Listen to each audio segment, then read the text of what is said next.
Macgregor, a former senior advisor to the Secretary of Defense. Thank you for joining us. Why do you think Putin is doing this? What is his end game? Well, Vladimir Putin is carrying through on something that he's been warning us about at least for the last 15 years, which is that he will not tolerate U.S. forces or their missiles on his borders, much as we would not tolerate Russian troops and missiles in Cuba. And we ignored him, and he finally acted. He was not going to allow Ukraine under any circumstances to join NATO.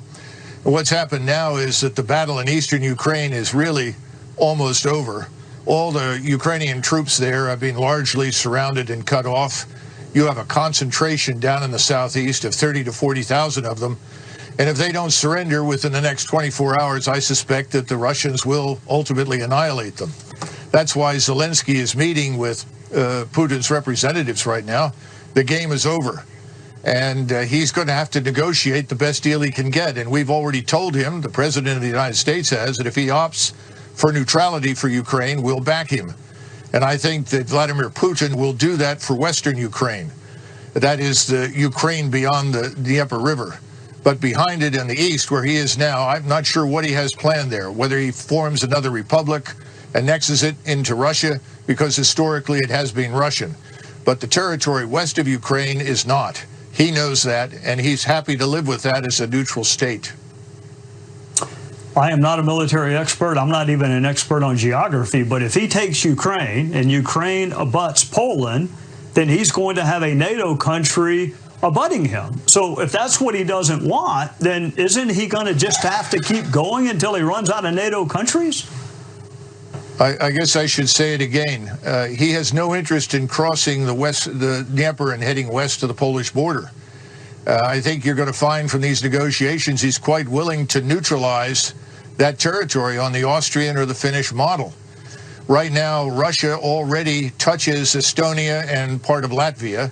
White Russia, of course, touches Lithuania. He's not interested in going to war with us, and he has an army that's too small for that purpose.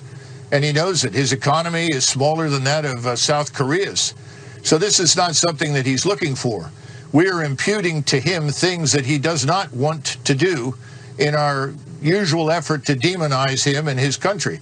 We need to remember that Ukraine is fourth from the bottom of 158 countries in the world as corrupt. Russia is perhaps 3 or 4 places above them.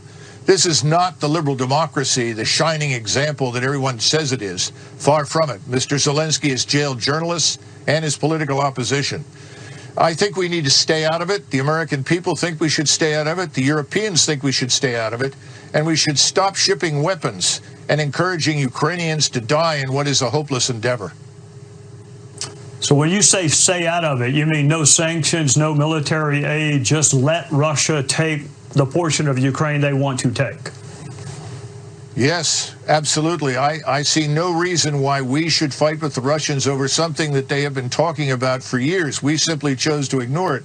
And more important, the population there is indistinguishable from their own.